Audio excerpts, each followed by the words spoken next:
Hello students, welcome to Chandmani IAS current affair classes, जिसमें first question देखेंगे।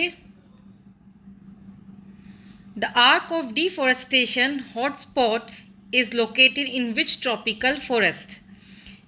ये वन कटाई का जो चाप है, आर्क ऑफ डिफॉरेस्टेशन वन कटाई।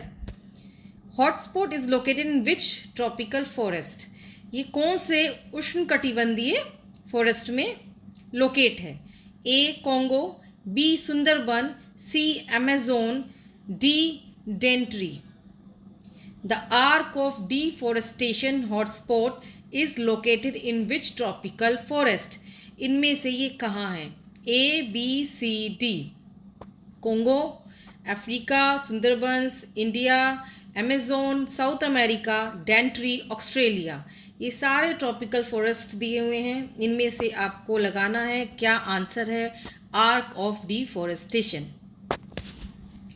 Arc of deforestation is an area of the Amazon rain forest.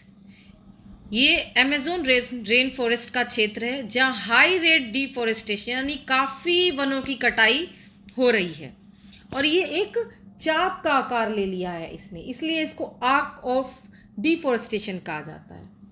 यहाँ वनों की कटाई क्यों हो रही है? एनिमल हस्बेंड्री एंड एग्रीकल्चर, पशुपालन और कृषि के कारण जो है यहाँ वनों की कटाई हो रही है, और ये एक चाप का आकार ले लिया है, इसीलिए इसको आर्क ऑफ डिफॉरेस्टेशन कहा जाता है। तो इसका आंसर है आपका अमेजोन। यहाँ मैप भी दिया हुआ है, ये साउथ अमेरिका का मैप है। ये ग्रीन कलर का जो आप लाइन देख रहे हैं, ये क्या है आपका? ये आर्क शेप, ये जो है आर्क शेप है। ये ब्राज़ील, तो ब्राज़ील अमेजोन के जंगल हैं ब्राज़ील में, तो इसका आंसर होगा आपका अमेजोन। नेक्स्ट सी आंसर है इसका, अमेजोन। नेक्स्ट है which Chinese city hosted the Shanghai corporation organisation SCO summit in August 2025 with major world leaders in attendance.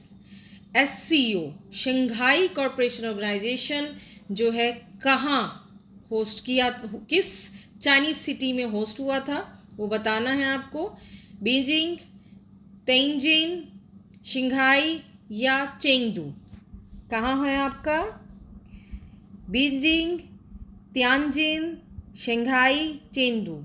SCO summit कहाँ हुआ था? ये 25th समिट हुआ था यहाँ पे, ये 25th समिट हुआ था यहाँ SCO। 31 अगस्त टू 1 सितंबर तक हुआ था, और ये उसकी इमेज है।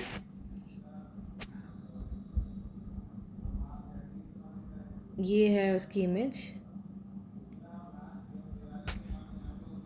देख रहे हैं आप, इंडियन प्राइम मिनिस्टर भी है यहाँ। ये है आपका SCO की इमेज। आपको बताना है कहाँ ये समिट हुआ था, कौन सी चाइनीज सिटी में हुआ था। तो इसका आंसर होगा आपका तियानजिन। आंसर है इसका बी। आंसर क्या है इसका? B, Tianjin. तियानजिन में शंघाई कॉरपोरेशन ऑर्गेनाइजेशन समिट संपन्न हुआ था। नेक्स्ट है आंसर है इसका, answer B, Tianjin. Next, which country launch the spy satellite OFAC 19 in September 2025। कौन से देश ने इस सैटेलाइट को लॉन्च किया है? USA, Russia, Israel, France. ABCD। OFAC 19 किसने इस स्पाई सैटेलाइट को लॉन्च किया है? OFAC 19 स्पाई सैटेलाइट है, और ये सभी मौसम में all weather day night surveillance करेगा, निगरानी करेगा। ये हर मौसम में, रात हो दिन हो, और ये SAR टेक्निक है इसमें, यानी सिंथेटिक अपर्चर रडार टेक्निक से बना है ये, जिससे बादल हो, कोहरा हो या अंधेरे में भी हाई रिजोल्यूशन इमेज ये कैप्चर करेगा, और ये 50 सेंटीमीटर छोटे ऑब्जेक्ट को भी डिटेक्ट कर सकता है। 50 सेंटीमीटर जैसे स्मॉल ऑब्जेक्ट को भी ये डिटेक्ट कर सकता है। तो और टेक्निक क्या है? SAR यानी कि सिंथेटिक अपर्चर रडार। ये क्या है, OFAC 19 किसने, ये एक स्पाई सैटेलाइट है, तो किस देश ने जो है ये लॉन्च किया है? इसका आंसर होगा आपका इजराइल। इजराइल ने लॉन्च किया है, Israel. Answer C, Israel. Next है, What portal was launched by India's Ministry of Housing and Urban Affairs to strengthen transparency in real estate? Real estate के ट्रांसपेरेंसी के लिए ministry of housing urban affairs ने कौन सा portal launch किया है? A, land records portal, B, unified RERA portal RERA, C, digital property portal, D, builder track portal. ABCD कौन सा portal ministry of housing and urban affair ने launch किया है रियल स्टेट के ट्रांसपेरेंसी के लिए? बताएं, ABCD कौन सा करेक्ट आंसर है इसमें? ABCD।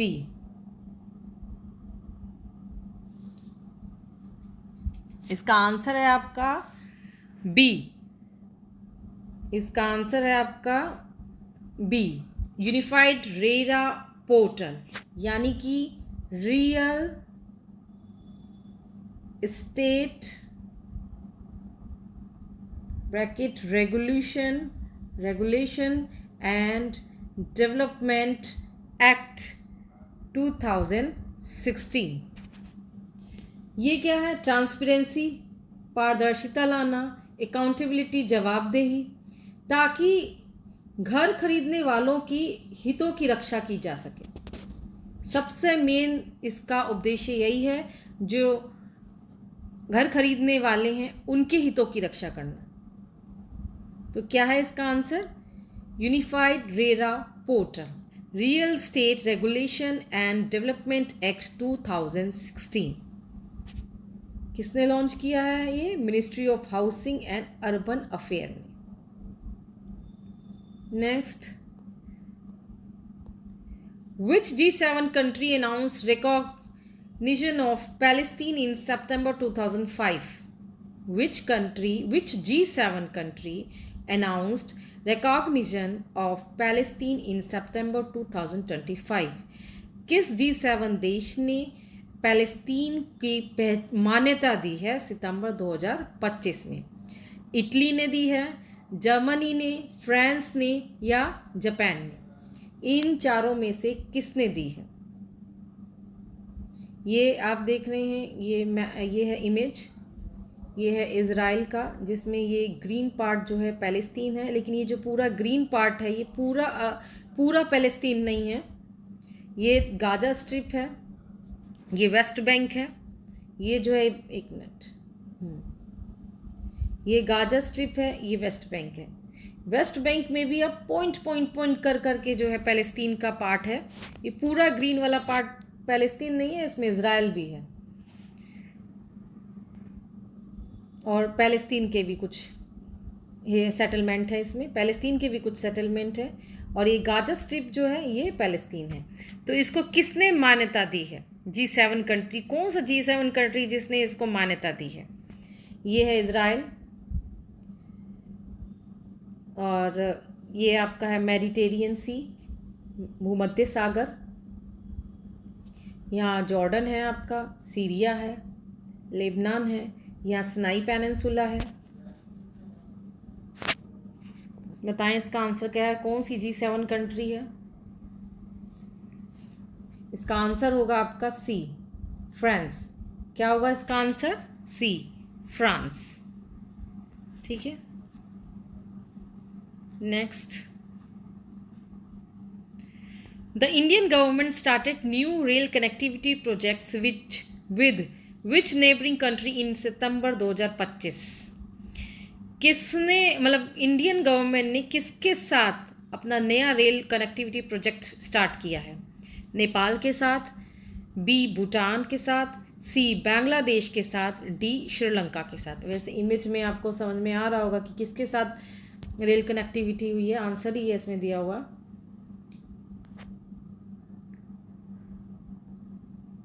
ये है आपका पूरा इंडिया भूटान रेल कनेक्टिविटी है।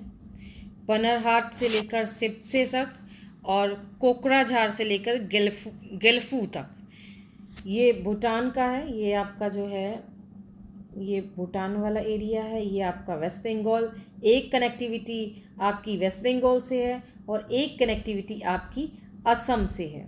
ठीक है, एक कनेक्टिविटी आपकी असम से है और एक कनेक्टिविटी आपकी किससे है? वेस्ट बंगाल से। इंडिया में दो जगह से है, वेस्ट बंगाल और असम से। और कहाँ है ये कनेक्ट, किससे के साथ है? ये भूटान के साथ है। कोकराझार असम में, बनरहाट आपका वेस्ट बंगाल में, समसे है जो है आपका भूटान में, और गेल्फू जो है आपका भूटान में। तो ये इंडिया भूटान रेल कनेक्टिविटी जो है स्टार्ट किया है किसके साथ? सितंबर 2025 में स्टार्ट किया है। किसके साथ किया है? आपका भूटान के साथ किया है। आंसर होगा इसका भूटान। ये इमेज भी है इसमें, ये आप इमेज देखें अच्छे से। ये है एक ये कनेक्टिविटी, एक ये कनेक्टिविटी। ये आपका असम है और ये आपका वेस्ट बंगाल है।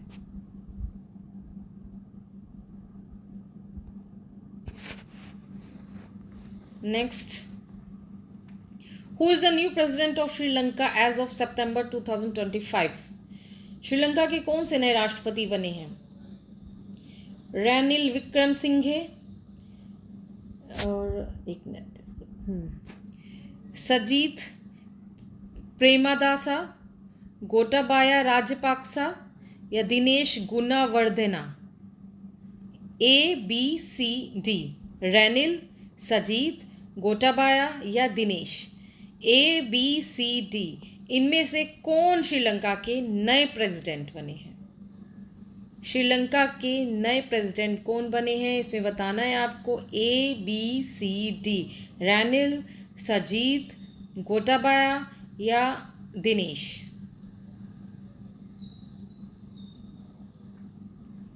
कौन है?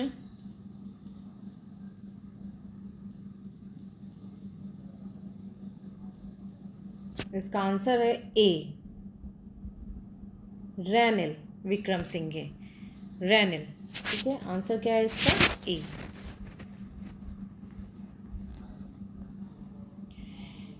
नेक्स्ट है, India's first green hydrogen power train was flagged off in September 2025 from which state?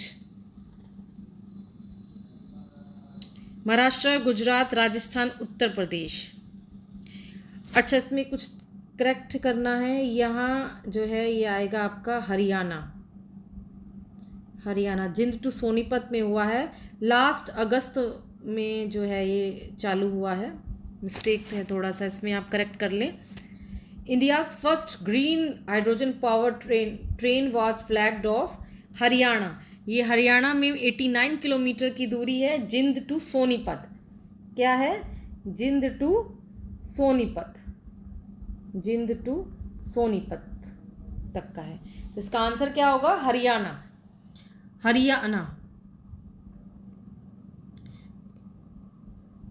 या एक मिनट, या आप बी की जगह हरियाणा लिख दें, क्योंकि इसका जो है शायद ऑप्शन में ये होगा। बी की जगह आप हरियाणा लिखें। बी, हरियाणा। गुजरात काट के हरियाणा। हरियाणा में है, जिंद टू सोनीपत चलेगी ये ट्रेन, और ये first green hydrogen power train है। और ये जिंद to Sonipat 89 kilometre, Haryana.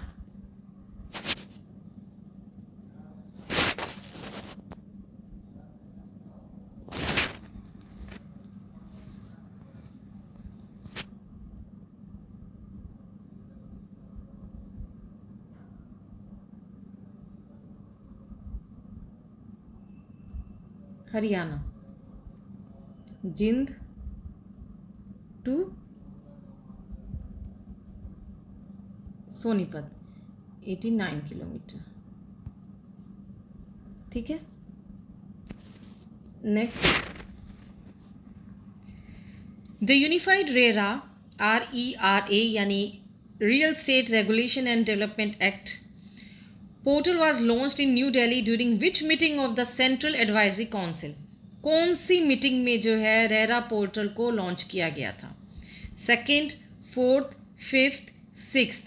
RERA अभी हमने लास्ट क्वेश्चन किया है रेरा के जिस ये हाउसिंग अर्बन अफेयर मिनिस्ट्री ने जो लॉन्च किया है, तो इसका क्या आंसर होगा? इसका आंसर होगा आपका 5th आंसर होगा इसका.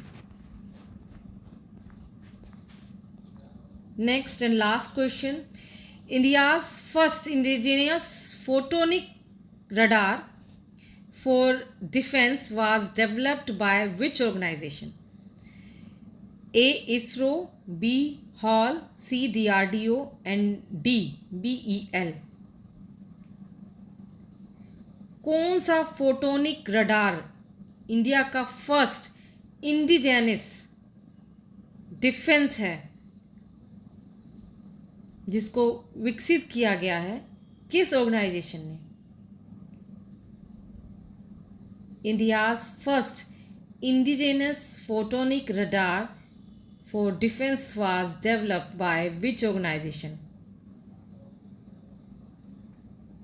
ISRO, HAL, DRDO, BEL.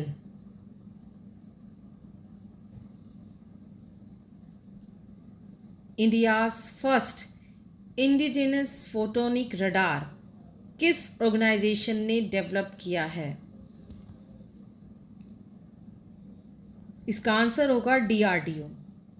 DRDO ने जो ये फोटोनिक रडार डेवलप किया है, इसकी ख़ास बात ये है कि इसमें रेडियो वेव्स की बजाय लाइट वेव्स का उपयोग किया है.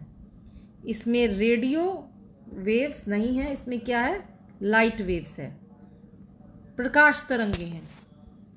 और ये जो भी चुपके से उड़ने वाले विमान हो गए, ड्रोन हो गया, ये छोटी वस्तु हो गई, उसको भी पता लगा सकता है, जो हमारे पुराने रडार में नहीं था, वो इसमें जो है डेवलप किया गया है. तो इसका आंसर है आपका DRDO. आंसर है इसका DRDO.